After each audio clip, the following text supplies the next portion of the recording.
Nós vamos apanhar o livro de Abacuque. Como os irmãos bem sabem, a direção que foi dada aos irmãos aqui para esse tempo de comunhão está no capítulo 3, versículos 1 e 2.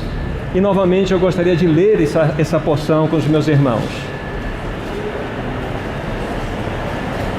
Oração do profeta Abacuque sobre a forma de canto. Tenho ouvido, ó Senhor, as tuas declarações e me sinto alarmado. Aviva a tua obra, ó Senhor, no decorrer dos anos, e no decurso dos anos faze-a conhecida. Na tua ira lembra-te da misericórdia. Vamos ter ainda uma palavra de oração, irmãos. Nosso maravilhoso Pai, como há pouco mencionamos, nós somos gratos por aquilo que o Senhor tem trazido ao nosso coração, mas que a palavra que tem sido ministrada, ela encontre em nós um lugar para que ela venha a produzir aqueles frutos que agradem o teu santo coração. E uma vez mais nós clamamos a Ti, que o mesmo e doce Espírito Santo venha a falar, a comunicar aquilo que está em teu coração como medida para esse tempo. Que sejamos socorridos no falar e também no ouvir, para que o nome do Senhor Jesus Cristo seja honrado. Por esse nome nós oramos. Amém. Queridos irmãos e irmãs, nós vivemos em dias onde o cristianismo tem sido arrastado pela lama do mundanismo e do secularismo. Pouca esperança temos de ver uma volta.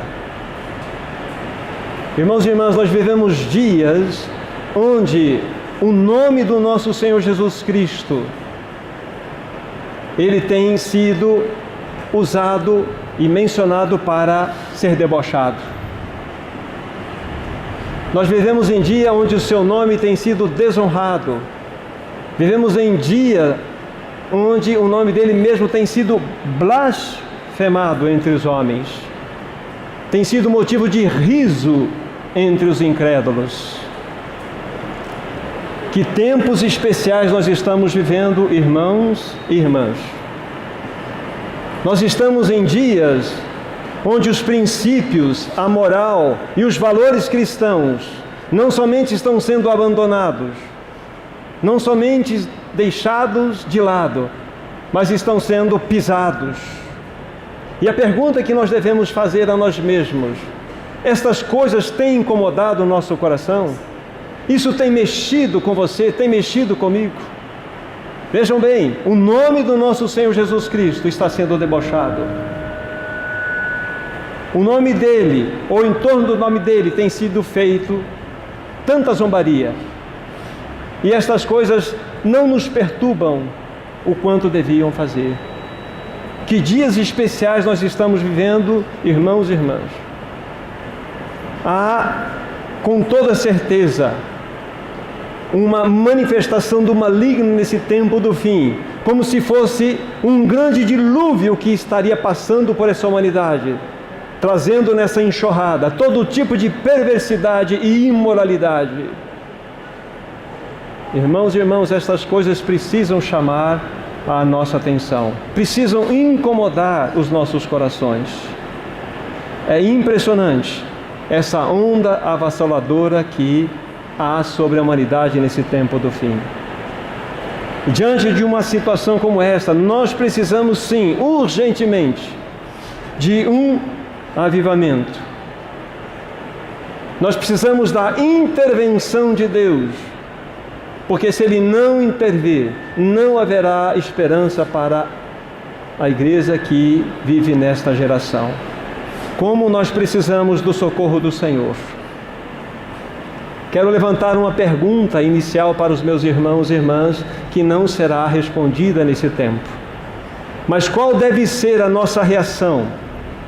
Como nós, como povo de Deus, devemos reagir diante de uma situação tão terrível e calamitosa como esta? Então, dentro do encargo que eu tenho no meu coração para estar partilhando com os irmãos hoje e amanhã, Hoje nós vamos estar vendo alguns aspectos a respeito do livro de Abacuque e aquelas realidades que aconteceram naquele tempo, associando com alguns acontecimentos do tempo do fim. E amanhã, com a graça do Senhor, vamos buscar responder pontualmente esta questão que eu acabei de levantar. Como deve ser a nossa resposta? Como que nós, como povo de Deus, que nesse tempo do fim se encontra, deve agir? Qual deve ser a nossa posição diante de uma situação tão alarmante como esta na qual nós nos encontramos? Então, o texto que temos tido como chave aqui, ele é extremamente importante, necessário. Aviva a tua obra, ó Senhor, no decorrer dos anos. Como nós precisamos, como nós clamamos por esse avivamento. Então, que o Senhor continue a nos falar dentro dessa revelação, dentro desta realidade. Tenho no meu coração, irmãos e irmãs, que a maior necessidade que nós temos como povo de Deus nesse tempo do fim é de discernimento espiritual.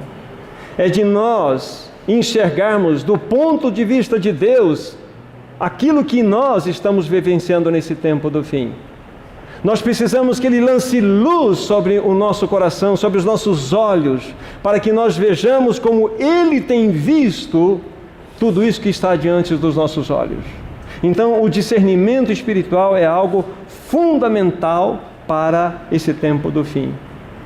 E é exatamente neste ponto que entra para nós o livro de Abacuque.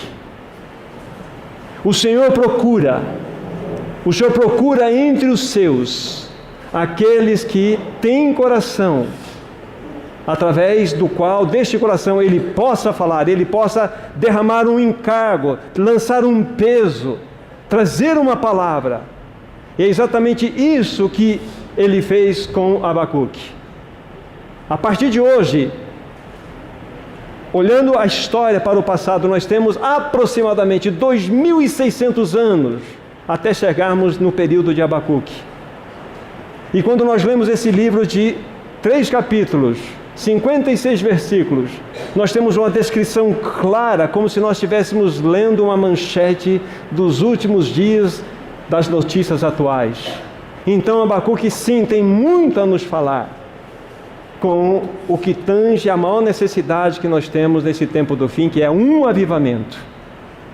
E de que forma o Senhor deseja então comunicar isso ao nosso coração. Então vamos olhar algumas verdades, alguns aspectos que envolvem esse tão precioso livro, o Abacuque. Deus, então, Ele encontrou no seu profeta um caminho para comunicar duas coisas. Primeiramente, a dor que havia no seu próprio coração, quando ele contemplava um povo que ele tanto amava, e que estava vivendo uma situação tão degradante como aquela.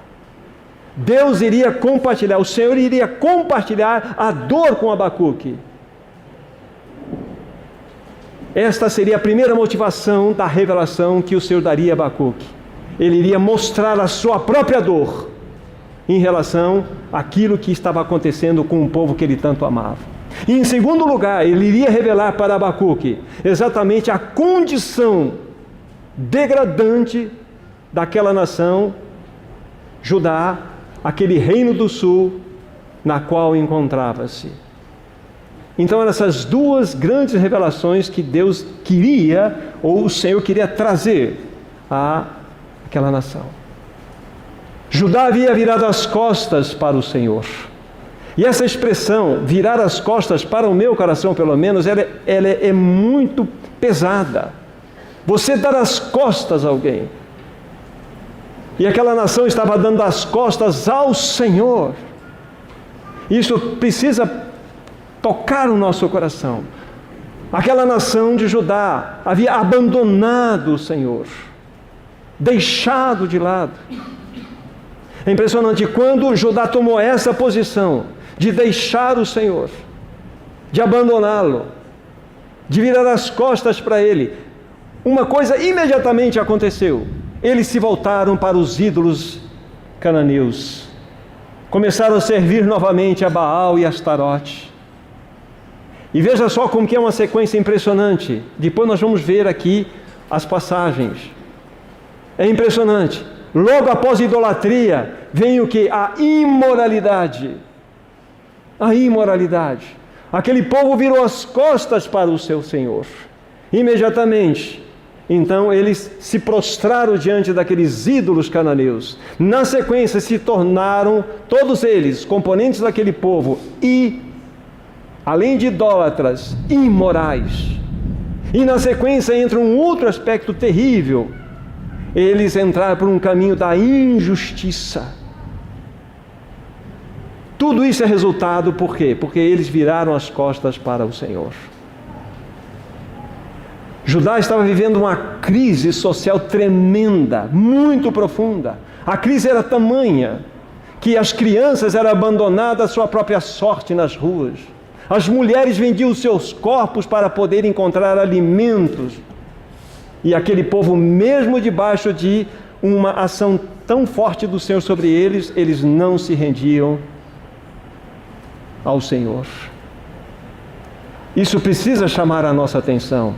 E se nós colocarmos esse pequeno quadro aqui que nós apresentamos, ao lado daquilo que nós vivenciamos hoje, nós estamos vivenciando uma situação, se não igual, eu penso, pior do que aquela. Então esse é um quadro que nós estamos vendo inicialmente do livro de Abacuque. Agora vamos ler os 4 primeiros versículos para introduzirmos aqui no pensamento do próprio profeta o que aconteceu. Os 4 primeiros versículos, capítulo 1, Abacuque. Sentença revelada ao profeta Abacuque. Até quando, Senhor, clamarei eu, e tu não me escutarás? Gritar-te-ei violência, e não salvarás? Porque me mostras a iniquidade e me fazes ver a opressão? Pois a destruição e a violência estão diante de mim. Há contendas, e o litígio se suscita. Por esta causa a lei se afrouxa, a justiça nunca se manifesta, porque o perverso cerca o justo e a justiça é torcida. Essa palavra sentença que aparece aqui, melhor seria traduzida a peso, encargo forte. Então veja que o Senhor achou em Abacuque um caminho, um coração, através do qual ele poderia lançar um peso, e esse peso estava no próprio coração do Senhor. Ele iria revelar-se como aquele que estava sentindo uma profunda dor. Abacuque tem um significado muito particular nas Escrituras Sagradas. Abraço ou aquele que abraça. Eu penso que essa expressão, aquele que abraça, cabe bem aqui. É como se o Senhor queria abraçar o seu povo e ele não tinha como fazê-lo. Então ele levanta o seu profeta, para que através dele, então, a voz daquele profeta pudesse ser a voz de um Senhor que estava com uma profunda dor e profundo sofrimento no seu coração em relação ao que estava acontecendo. E para que nós entendamos, nós não vamos fazer isso, é um encorajamento aos irmãos e irmãs, para que entendamos adequadamente o livro, se faz necessário ler paralelamente a Jeremias, porque eles são contemporâneos. Leiam Lamentações de Jeremias, vocês vão ver o sofrimento daquele profeta, o profeta chorão, quando ele clamava nas ruas por aquela cidade, onde nós vamos ver detalhes incríveis acontecendo. Isso precisa mexer com o nosso coração. Então aqui nós temos esse peso, esse encargo, essa sentença, veja bem, revelada. Revelada. E por que foi revelada? Porque em Abacuque o Senhor achou um caminho, achou um coração. Por isso que há pouco nós dissemos que a maior necessidade que nós temos é discernimento espiritual. É enxergar com os olhos do Senhor. Porque se nós enxergarmos a situação que nós vivenciamos hoje, a realidade da sua igreja, então nós não vamos ficar, da maneira como nós nos encontramos. Nós vamos buscar a face dele. Nós vamos colocar a boca no pó e primeiramente começar com aquele caminho que é essencial para todos nós. Ouvimos isso de uma outra forma há pouco. Arrependendo. colocando a boca no pó, falando: Senhor, temos te ferido, Senhor. Temos maculado o teu testemunho. Nós, como teu povo, temos andado por caminhos que são estranhos ao teu coração. Livra-nos, Senhor, da hipocrisia. Livra-nos, Senhor, do mesmismo. Livra-nos da nossa própria religião encalacrada em nós. Queremos ser um povo diferente. Esse é um clamor que o Senhor precisa ouvir de nós. Ele precisa ouvir de nós, irmãos e irmãs. Então ele encontra aqui o Senhor em Abacuque esse coração, através do qual ele poderia então mostrar a sua dor e mostrar o que estava acontecendo. Ele revelou. Então, quando o Senhor revela para você algo, você não será mais o mesmo. É impossível você ter um encontro face a face com o Senhor, Ele lhe mostrar algo, você simplesmente não reagir. É impossível. Então, que o Senhor encontre em nossos corações exatamente este caminho para que Ele possa revelar. Sentença revelada ao profeta Abacuque. Até quando? Veja o desespero agora do profeta, que reverbera do próprio coração do Senhor. Até quando, Senhor, clamarei e tu não me escutarás? Veja, ele se coloca numa posição de intercessão, de clamor.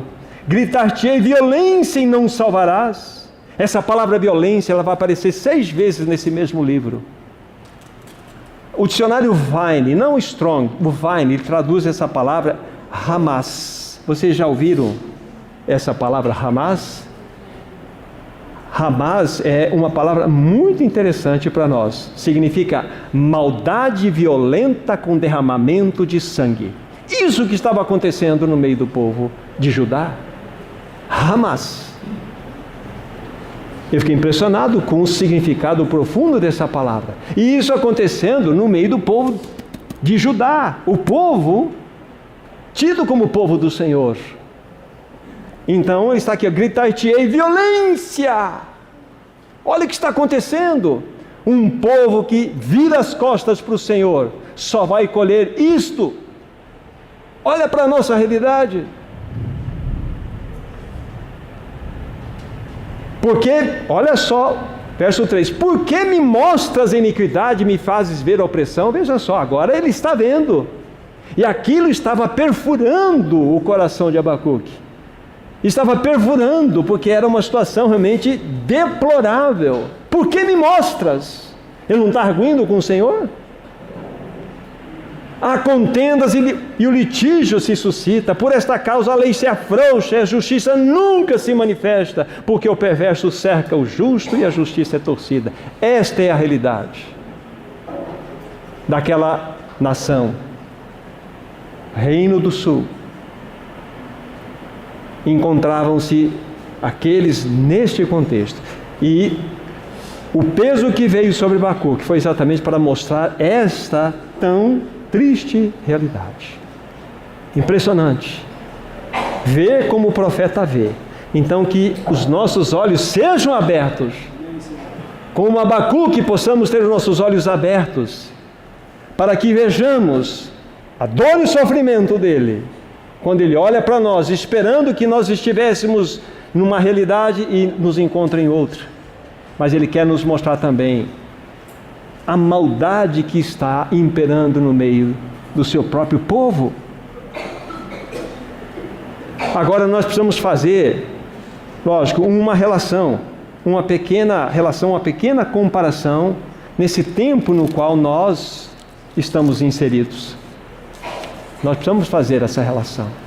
Quando olhamos nossa volta, o que nós vemos? Crises. O que nós vemos? Nós vemos incertezas, nós vemos corrupção, inversão de valores em todos os segmentos. Inversão de valores no que tange a moralidade, no que tange ao conceito de família, no que tange ao conceito de sexualidade, no que tange às questões da lei. Há uma inversão de valores que estão diante dos nossos olhos. E nós precisamos então do discernimento para enxergarmos esta realidade. Nós vivemos numa época agora pós-moderna onde os absolutos perderam todas as suas forças. A Bíblia diz assim: sim, sim, não, não, que passar disso é procedência maligna. Mas hoje não se pensa mais assim. Hoje é o que eu sinto, é a minha opinião, é a minha maneira de ver, é o que o meu coração sente por um momento. Antigamente você colocava dois fatos diante de uma pessoa, ela iria optar ou por A ou por outro não A. Então era algo muito definido. Só que hoje, dentro da realidade que nós nos encontramos, isso não é mais uma realidade.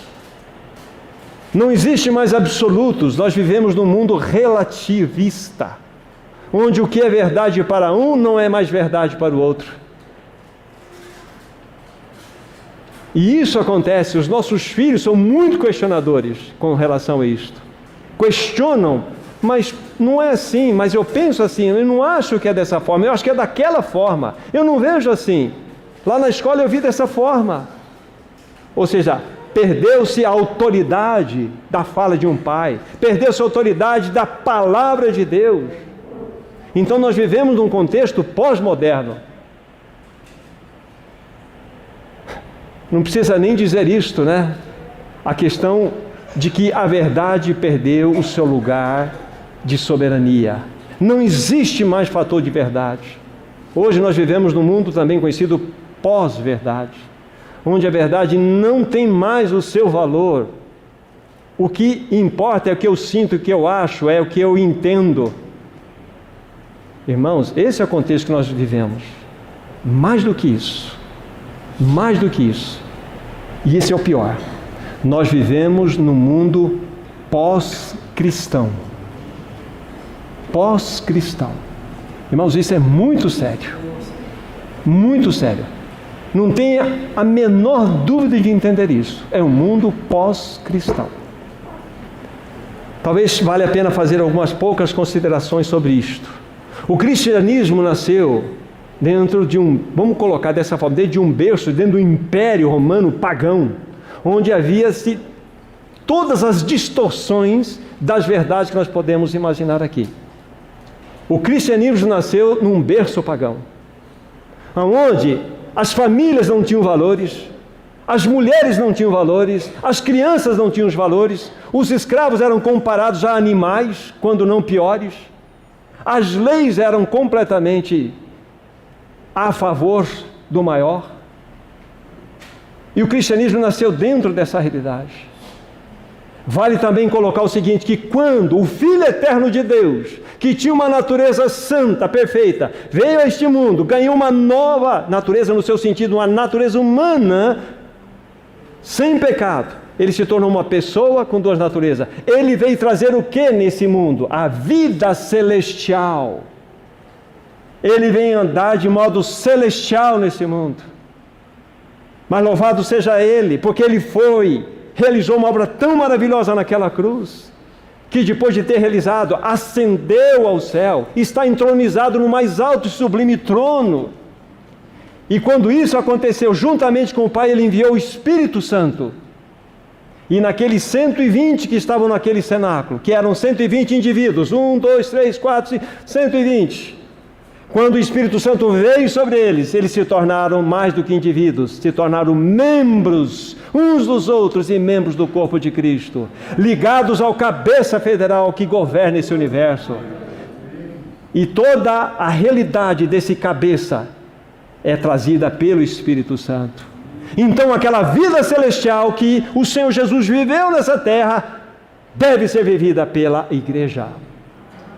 E lá naquele império romano, debaixo de muita perseguição, debaixo de muita luta, de muito sangue derramado, o cristianismo mudou a cosmovisão daquele tempo, completamente de uma visão pagã para uma visão cristã.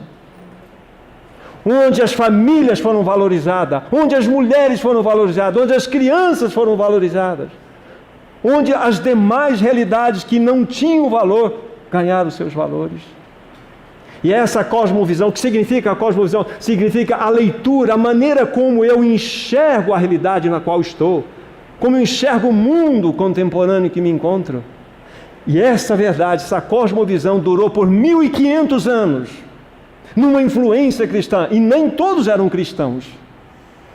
Mas por 1500 anos ninguém ousava dizer que não foi um Deus que criou esse universo.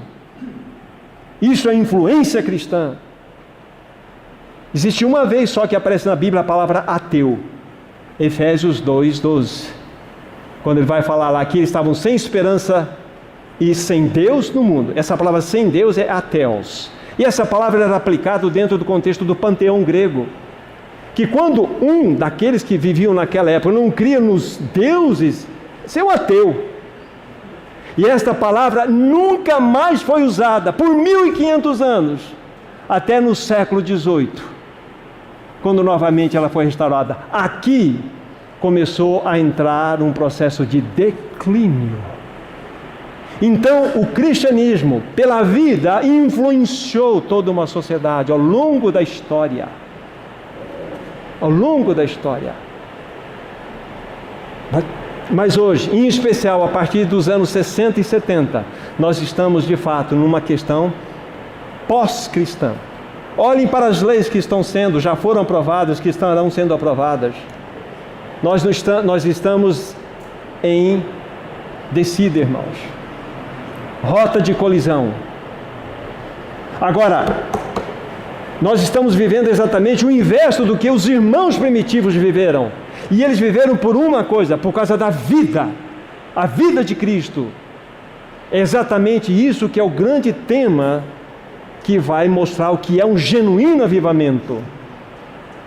É uma expressão de vida que precisa acontecer, tanto individual como coletivamente.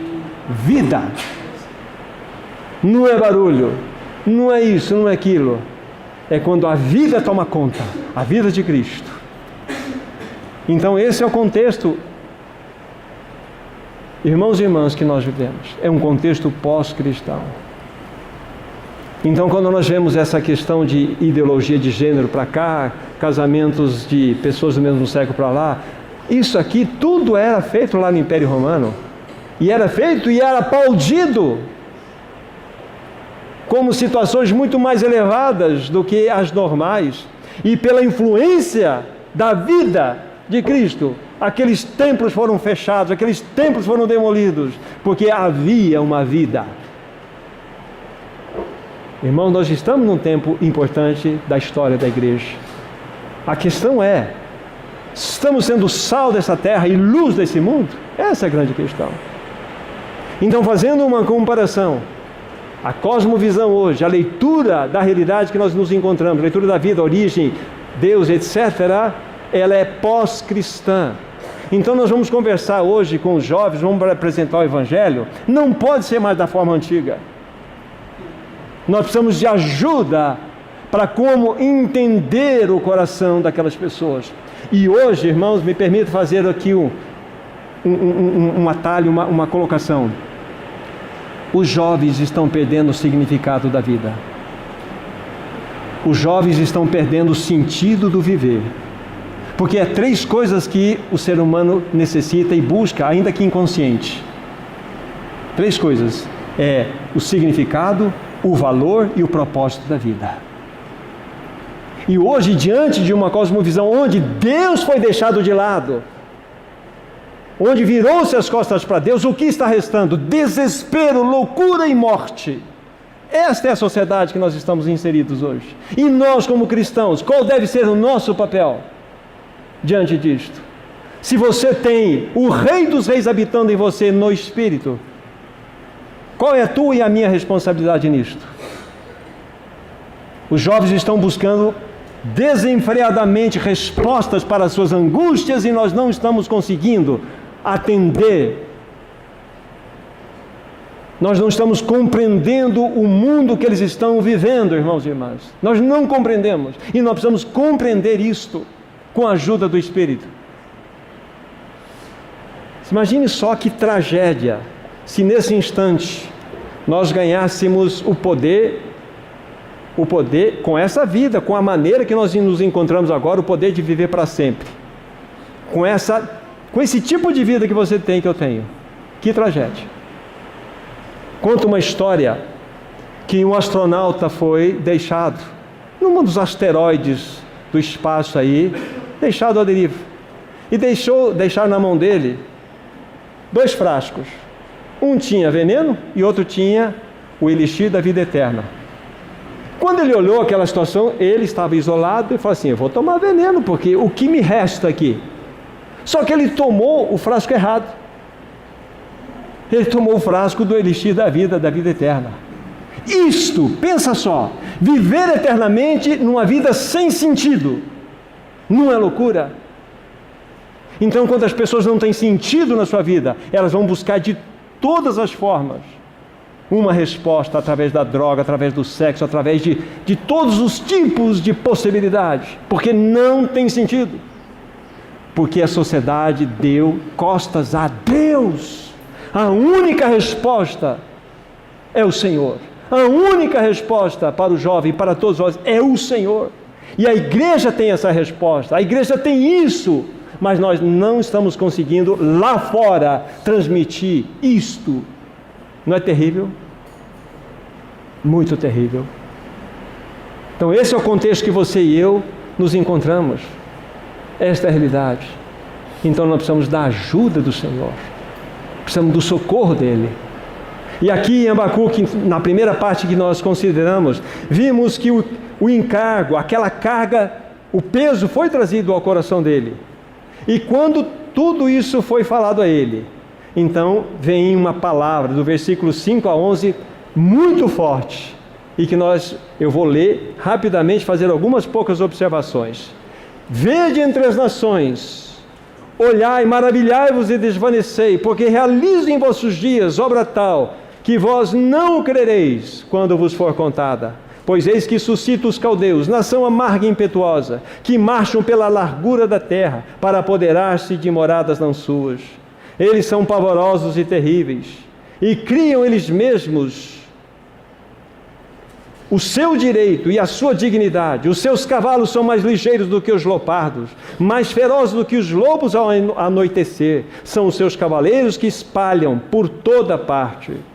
Sim, os seus cavaleiros chegam de longe, voam como águia, que se precipita a devorar. Eles todos vêm para fazer violência, e o seu rosto suspira por seguir avante. Eles reúnem os cativos como areia, eles escarnecem dos reis, os seus príncipes são objetos do seu riso. Riem-se de todas as fortalezas, porque amontoam terra e as tomam. Então passam como passa o vento e segue, fazem-se culpados estes, cujo o poder é o seu Deus. Aqui está uma palavra do Senhor a Abacuque com relação àquilo que ele faria à sua própria nação.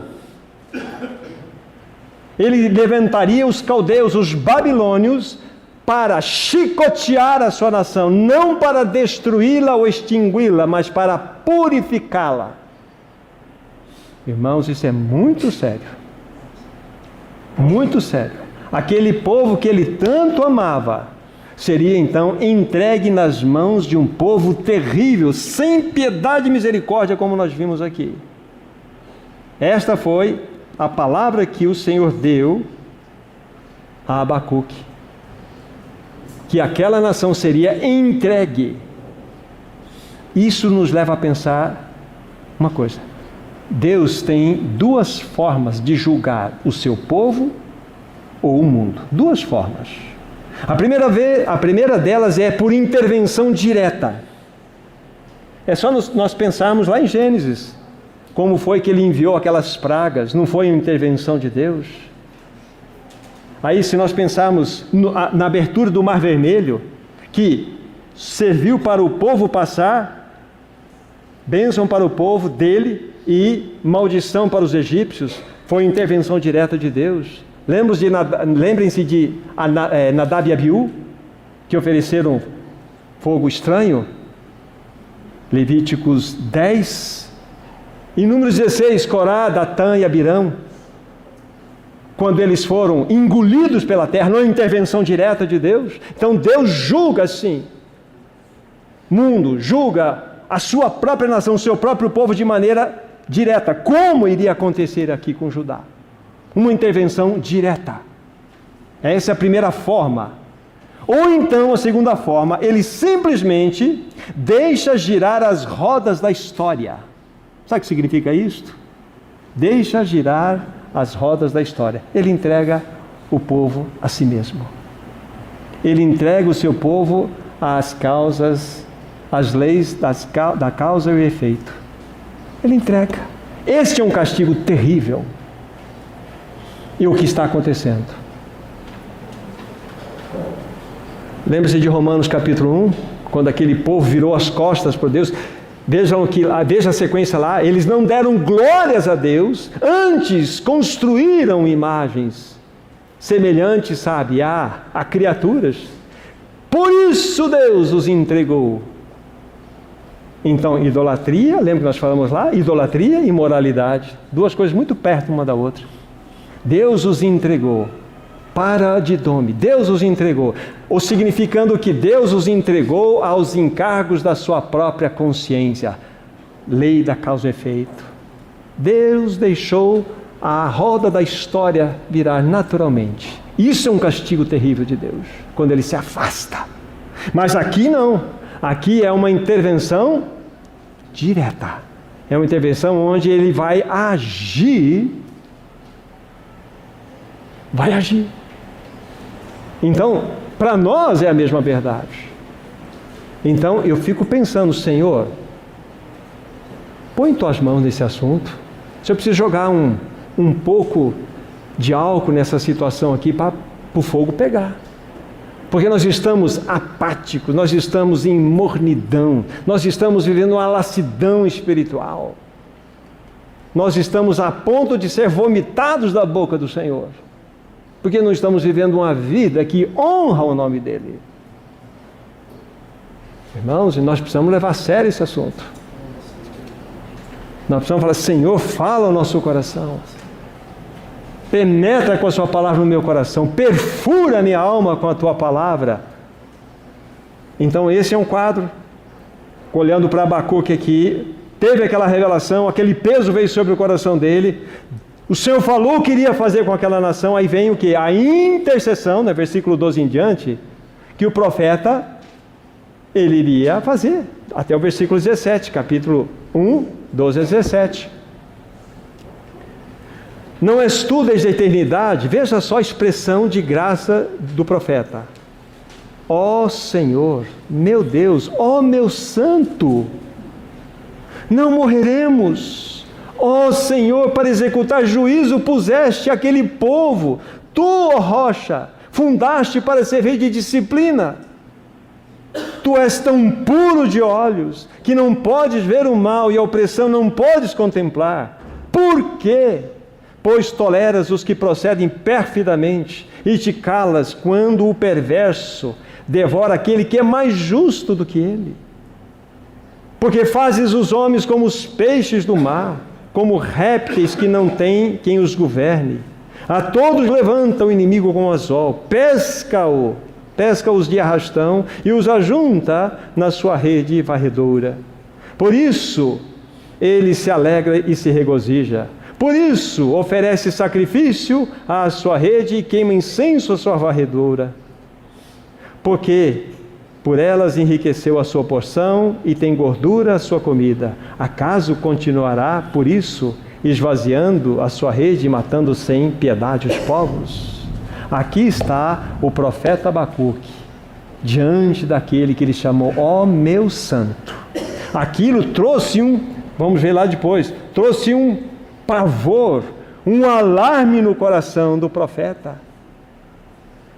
Ele falou, como que o mais perverso pode atacar o mais justo?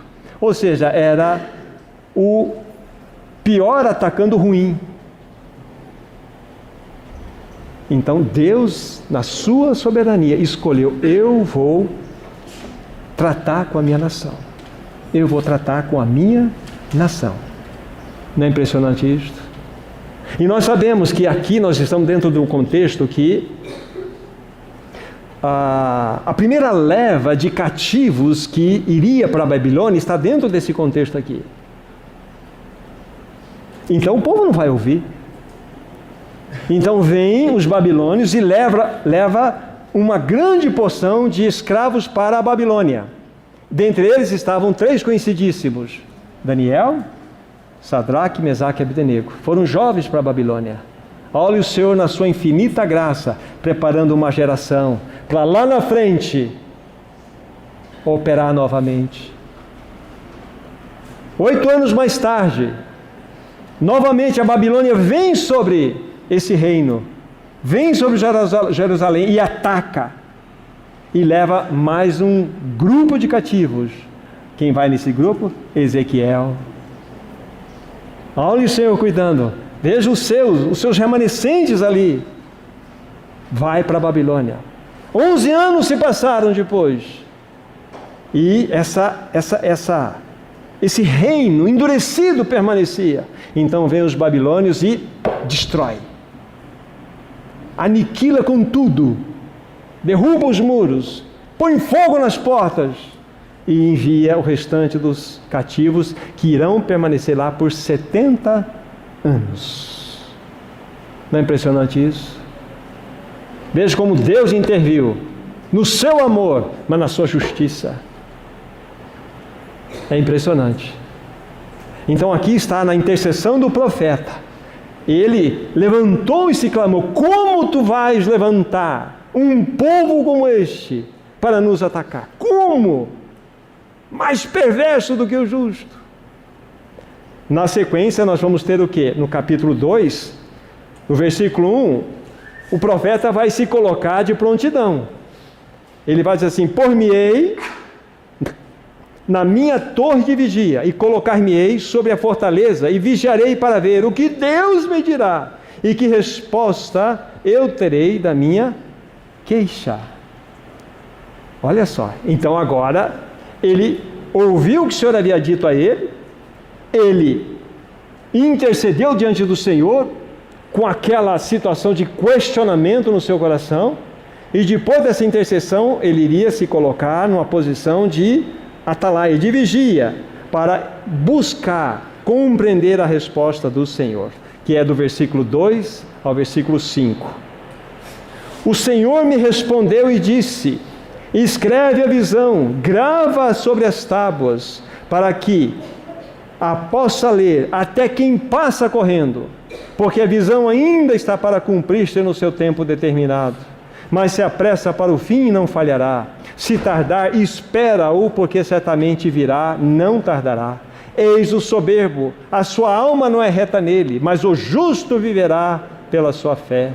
Assim como o vinho é enganoso, tão pouco permanece o arrogante, cuja gananciosa boca se escancara como o sepulcro e é como a morte, que não se farta, ele ajunta para si todas as nações e congrega todos os povos. Aqui está então a resposta do Senhor.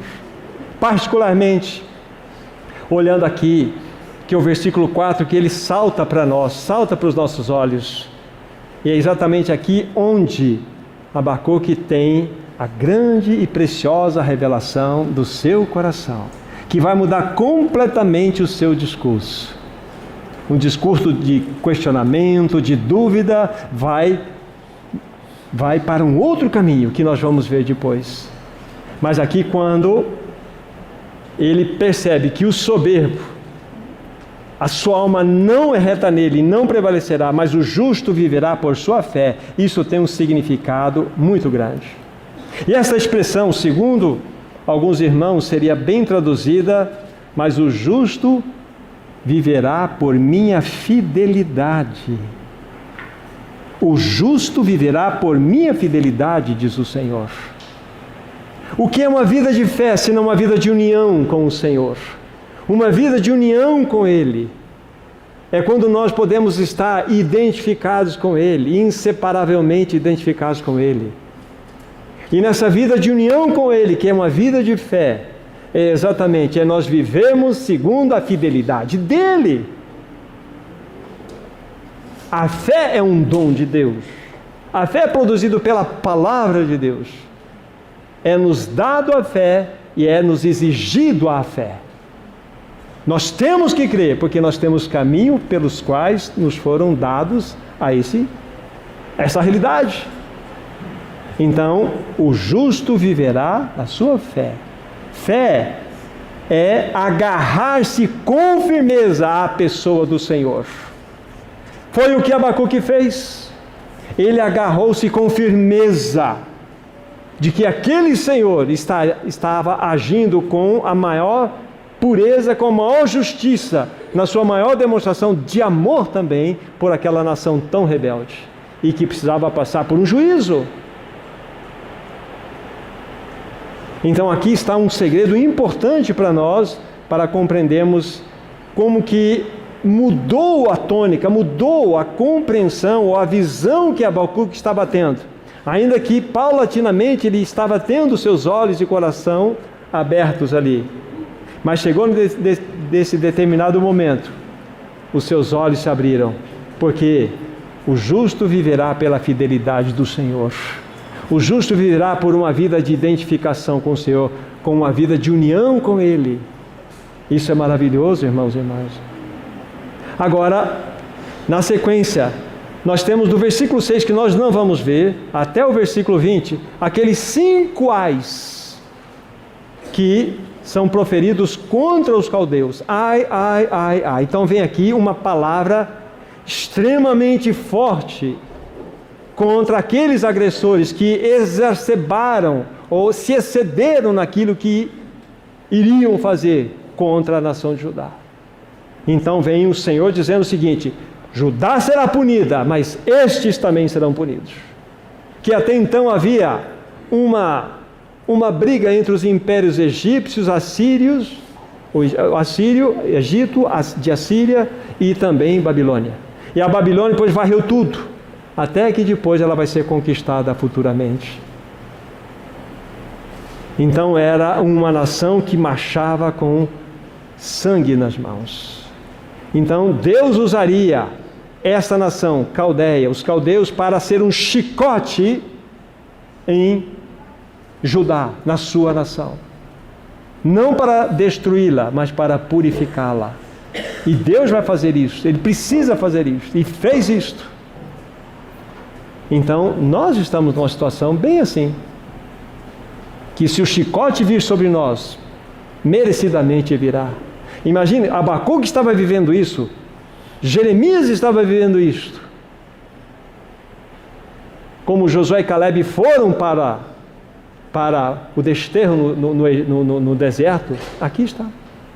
Irmãos, mas o Senhor procura nesse tempo do fim aqueles que têm coração aberto, para que Ele revele, para que Ele traga a sua instrução, para que nós possamos clamar: Senhor, tem misericórdia. E pela bondade dEle nós vamos ver, graças a Ele, há esperança, irmãos. Há esperança de uma resposta. Nós ouvimos há pouco aqui, há esperança, irmãos, para que haja um testemunho nesse tempo do fim. Mas nós precisamos ser aqueles que digam: comece comigo, Senhor. Não começa com ele, irmão, não, começa comigo. Para que pessoal e coletivamente nós possamos ter esta realidade no nosso coração. Apenas um destaque do versículo 14 do capítulo 2, que ele é o 2 e o 20 que tem as suas características peculiares, né? Pois a terra se encherá do conhecimento da glória do Senhor, como as águas cobrem o mar. Olha que promessa! Não será o reino de Judá, a sua iniquidade, a sua maldade que impedirá isso. Não será a ferocidade dos caldeus que impedirá isso. O Senhor e toda a sua glória encherá essa terra, irmãos. Mas Ele precisa de um corpo. Ele precisa de resposta. Ele precisa da igreja, para que isto seja uma realidade. O Senhor diz no versículo 20, porém está no seu santo templo, cale-se diante dele toda a terra. Abacuque é mencionado em torno de 4 vezes no Novo Testamento, um livro que é bastante mencionado lá, apesar dele estar escondido aqui entre os profetas, mas é um livro extremamente importante, atual, e que nós precisamos que o Senhor fale esse livro no nosso coração, que Ele traduza essa verdade no nosso coração, que Ele abra esse livro para nós. Agora, depois daquela resposta que o Senhor deu a Abacuque, entra então o capítulo 3. Aqui é um capítulo maravilhoso. E até interessante que está no aspecto da revelação, é oração de Abacuque em forma de canto. Salmo ou poesia poderia ser traduzido aqui também. É interessante como ele vai responder. Há duas formas de para vocês terem uma ideia. O capítulo 1 e capítulo 2 de Abacuque, ele é escrito em forma de prosa. O que significa isso? Significa que o texto foi escrito, que tem parágrafos, tem narrações, tem dissertações, etc. Mas o capítulo 3, ele vai ser escrito em forma de poesia, de canto.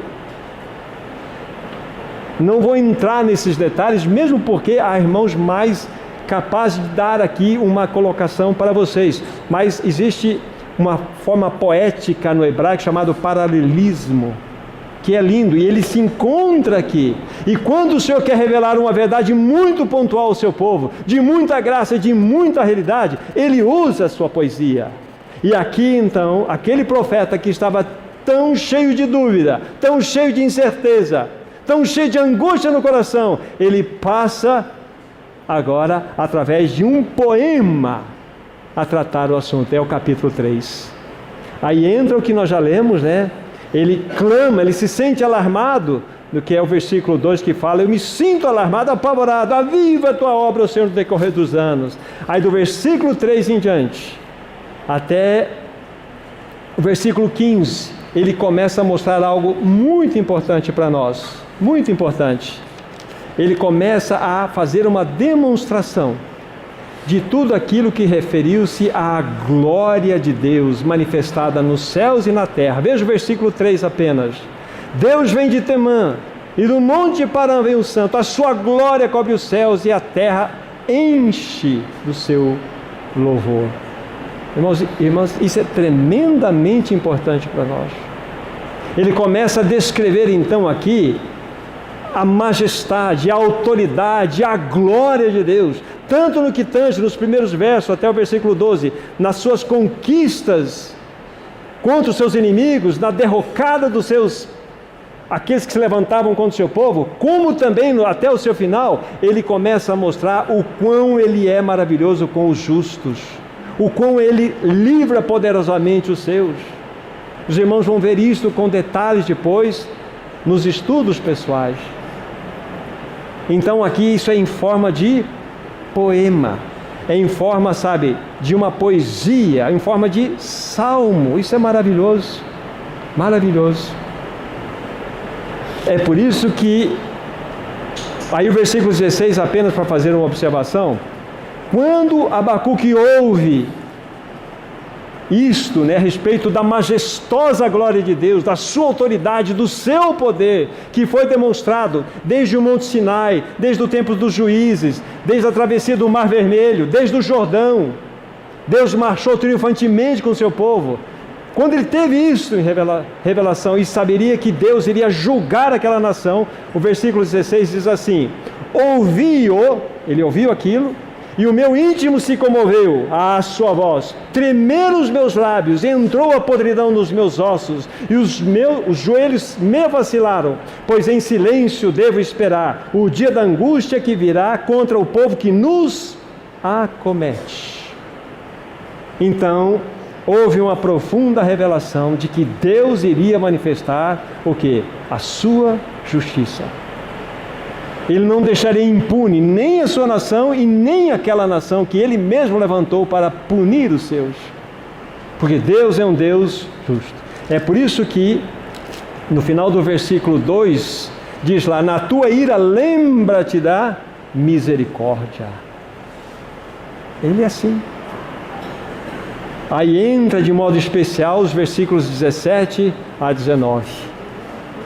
Entra de um modo especial. Então vejam onde encontrava-se Abacuque. Num território, num ambiente de angústia, de perturbação, de incerteza. Mas olha em que caminho ele é conduzido. E como ele vai terminar numa forma poética tão linda esse livro. Ainda que a figueira não floresça, nem haja fruto na vide, o produto da oliveira minta, e os campos não produzam mantimento, As ovelhas sejam arrebatadas do aprisco, e nos currais não haja gado. Todavia eu me alegro no Senhor, exulto no Deus da minha salvação. O Senhor Deus é a minha fortaleza, e faz os meus pés como os da costa, e me faz andar altaneiramente. Ao mestre de canto para instrumentos de corda. Isso é um salmo. Irmãos, veja o contexto que Abacuque se encontrava, e veja, ele foi levado nas realidades celestiais para enxergar isso aqui. Isso significa o quê? Vida celestial na terra. É o que nós vamos ver amanhã. É a resposta da vida. Ele teve uma revelação profunda. Então ele podia, em torno de toda aquela situação, ter uma profunda paz no seu coração, porque ele vivia uma vida de união com o seu Senhor. Então ele não podia fazer outra coisa senão falar um poema para ele. E é exatamente esse canto que foi cantado por aqueles que foram levados cativos lá para a Babilônia. É esse cântico que serviu de fortalecimento, que serviu de ajuda. Quantas vezes nós olhamos para esse texto aqui buscando socorro, não foi? Buscando ajuda, buscando alento para o nosso coração. E veja que Abacuque estava no meio daquela fornalha. E ele teve essa revelação. Que gloriosa revelação! Em forma de poesia, ele termina esse livro. Isso é maravilhoso. Isso é glorioso demais, irmãos e irmãs. Isso que o Senhor deseja fazer conosco. Ele quer primeiramente trazer luz para que possamos ver. Abrir os nossos olhos para que tenhamos o discernimento do que está acontecendo. Ele quer nos mostrar a dor do seu coração quando Ele olha para nós, para o seu povo, que Ele tanto ama e que este povo tanto pouco tem respondido a Ele. Ele deseja fazer de jovens que estão presentes aqui e outros lugares, jovens fortes, comprometidos, vivendo uma visão cristã, apesar de um mundo maligno estar dizendo totalmente o contrário. Nós temos uma identidade, nós somos de Cristo. Cristo é a nossa vida, Ele é a nossa vida. E em meio a todo esse desmonte da moralidade, desmonte da família, desmonte das leis justas, então nós podemos olhar, ainda que a figueira não floresça, que não haja fruto na vida, que o fruto da oliveira minta e os campos não produzam mantimento, as ovelhas vão ser arrebatadas do aprisco e nos currais não haja gado. Todavia, nós vamos nos alegrar no Senhor e exultar no Deus da nossa salvação. Oh, irmãos e irmãs, é impressionante, apenas alguns detalhes a mais. É interessante as figuras que ele usa aqui. Tanto a figueira, a oliveira, a videira são símbolos de Israel. Símbolos de Israel. Eles não tinham mais nada a oferecer de bom para o Senhor. Nada. Aí na sequência vai falar que não haja mais ovelhas, não haja mais gado. Não haveria mais sacrifício diante do Senhor. Ainda que isso tudo se perdesse, quando o seu coração está unido ao Senhor, então você pode confiar. Você sabe que Ele é o Deus que você pode se exultar. Ainda que andemos pelos vales sombrios, não vamos temer a morte, porque Ele está conosco, irmãos e irmãs. Então, em linhas gerais, de uma maneira assim, bem superficial, para encorajar a todos nós a lermos esse livro de maneira diferente, porque eles são as manchetes dos últimos dias para nós. Esses 3 capítulos, 56 versículos, se tornam manchetes para nós. E devemos ver nessas particularidades, bem como as outras formas de se abordar esse livro. E amanhã, na ajuda do Senhor, nós vamos pegar aqui qual seria então a resposta diante de um caos que nós vivemos hoje, como Abacuque se encontrava. Qual deve ser a nossa resposta? Vamos buscar a intervenção direta do Senhor? Será que nós estamos entregues a essa roda da história? Mas há uma esperança, irmãos. Há uma esperança. Há uma esperança. E essa esperança vem pela manifestação da vida de Cristo. Tanto individualmente falando, como coletivamente expressando. A vida de Cristo é o caminho da cruz, não é outro. É o caminho da cruz. Então que o Senhor nos ajude. Continue a nos falar pela sua palavra, pelo seu poder. Maravilhoso Pai, nós somos gratos a Ti. encomendamos nas tuas mãos a tua própria santa palavra. Que tudo aquilo que nós ouvimos hoje, durante esse dia, tenha encontrado em nossos corações um lugar adequado, para que tu prosperes a tua vontade em nossas vidas.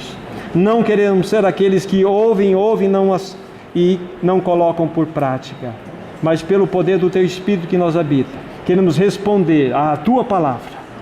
Faça de nós, faça dessa geração uma geração diferente, uma geração onde possa manifestar a tua vontade através da vida de Cristo. Abençoa a todos, do menor ao maior que está presente, de todos aqueles que ouvem a palavra. Abençoa pelo teu poder e graça, em nome de Jesus. Amém, Senhor.